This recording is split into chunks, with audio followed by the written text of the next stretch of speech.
cambio, la revolución tecnológico-digital claramente cambió la forma en que nos informamos y la forma en que denunciamos al mismo tiempo. Es un hecho relevante y que cambió los paradigmas en el mundo de la información y del acceso a la información. Y lo segundo, que las grandes revoluciones históricas se dan en ciertos contextos sociales, y cuando uno analiza los casos que me tocó presenciar en el Reino Unido en los años que les mencioné y los que siguen ocurriendo y nuestra propia situación, también se dan en contextos sociales, históricos sociales muy particulares, de discusiones muy profundas y discusiones globales. Y yo creo que la discusión sobre la desigualdad, que no es una discusión solamente de nuestro país, sino que es una discusión global, ha creado ambientes en que los ciudadanos, yo voy a recordar a Martin Luther King, dicen no más, basta.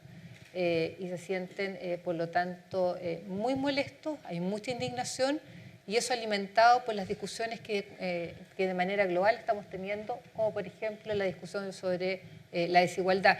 La crisis subprime claramente nos ayudó a que tengamos tolerancia a ciertos comportamientos de la industria financiera.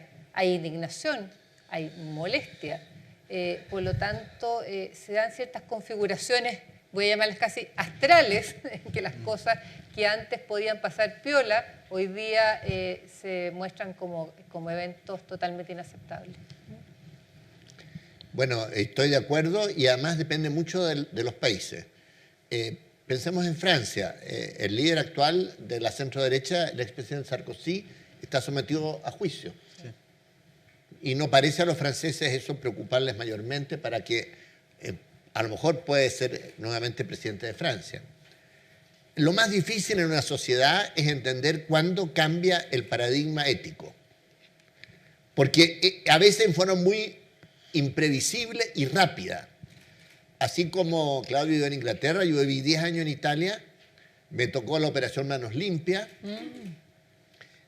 Hasta ese momento todos sabían que los partidos políticos en Italia tenían un sistema de repartición de coima.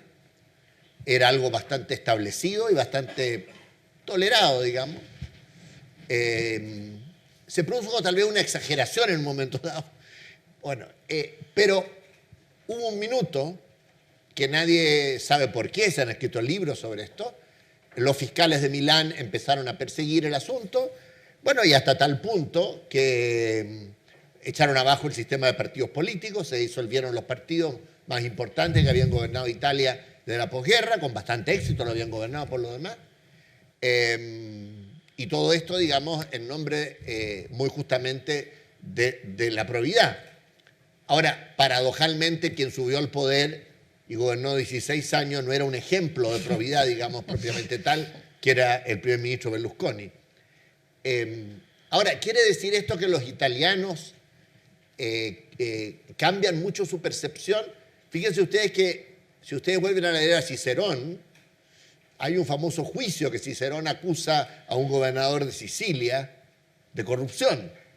¿Por qué? Porque le cobraba más impuestos a los campesinos y sobre todo porque crucificó una cantidad enorme de esclavos para evitar que pasara una nueva rebelión como la de Espartaco, y entonces los dueños de los esclavos se sintieron expropiados y empezaron a protestar. La corrupción en Sicilia ha sido histórica, después se manifestó en la mafia. ¿Quiere decir que va a desaparecer la mafia?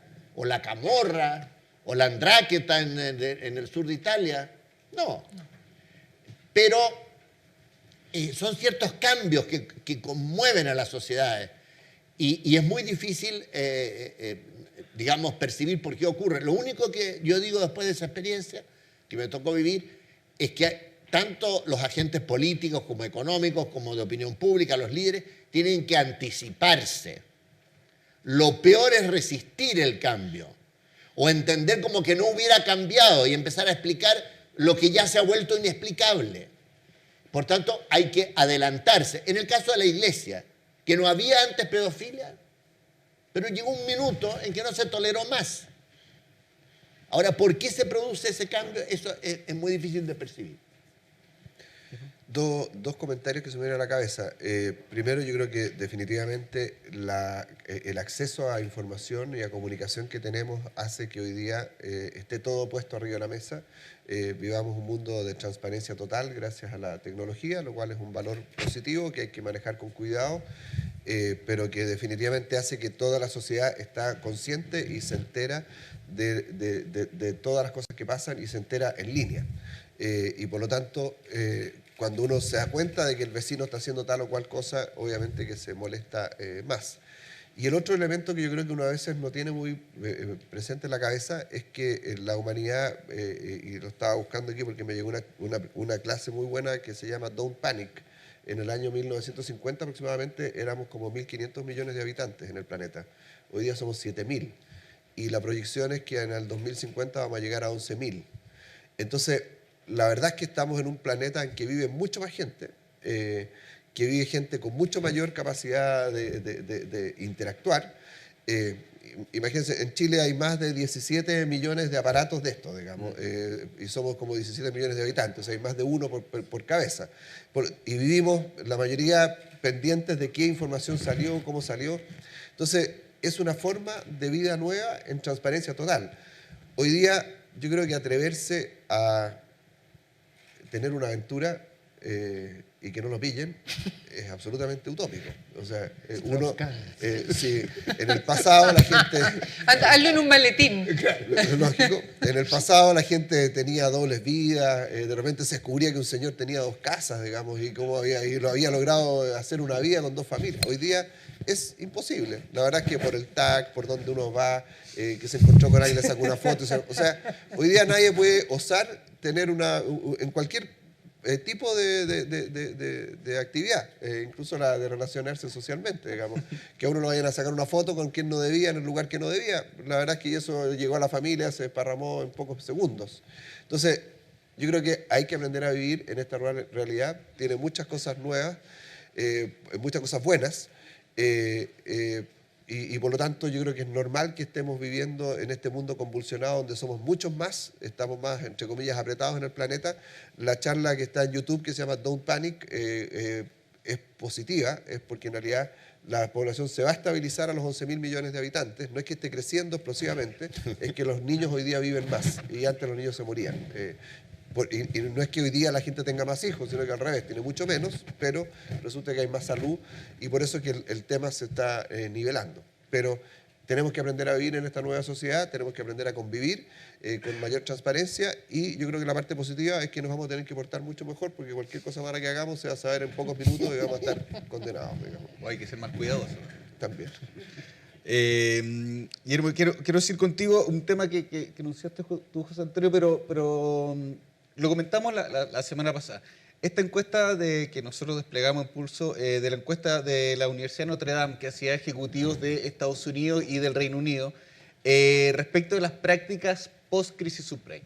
Y lo que era bastante revelador era que 1/3 de los ejecutivos consultados pensaba que se seguían manteniendo las mismas malas prácticas que habían explotado con esta crisis. Tú, como actor del sector financiero, ¿cómo explicas esta percepción? ¿Hay más percepción que realidad? ¿Crees que hubo bajas sanciones? ¿No aprendimos la lección? ¿Cómo se entendería? La crisis subprime fue una crisis con un efecto gigante sobre el patrimonio de mucha gente. Se perdieron patrimonios, fortunas completas, se perdieron empresas enteras. Lo que sí sigue ocurriendo es que en la humanidad sigue habiendo gente con ambición.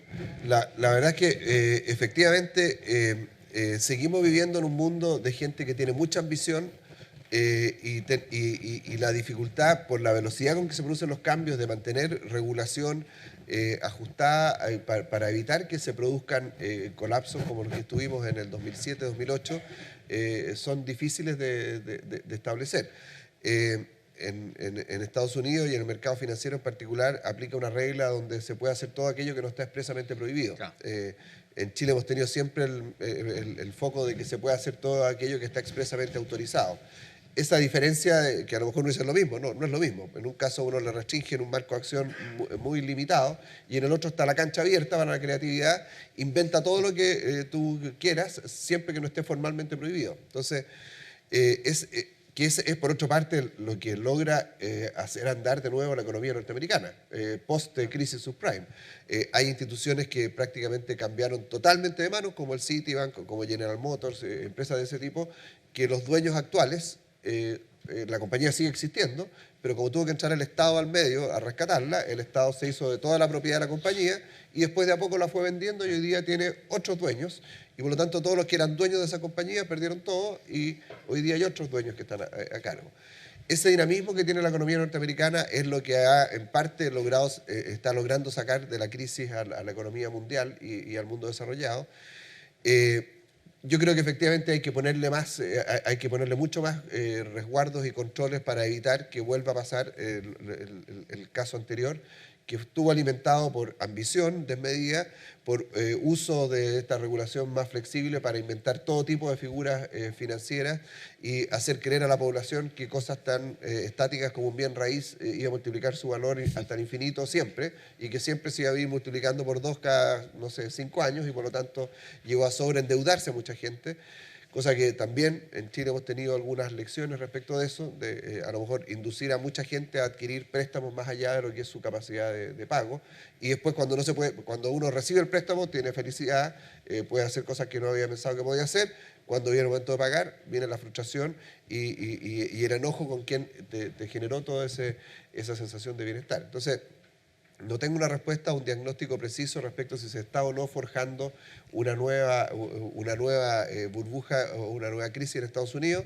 La preocupación surge en parte porque a Estados Unidos le está yendo muy bien, la bolsa en Estados Unidos ha crecido mucho, se han recuperado los valores de muchas de las cosas que se habían perdido, y por eso se empieza a crear la sensación de si acaso esto será de verdad o es una nueva inyección de liquidez excesiva que nos pueda llevar a una crisis.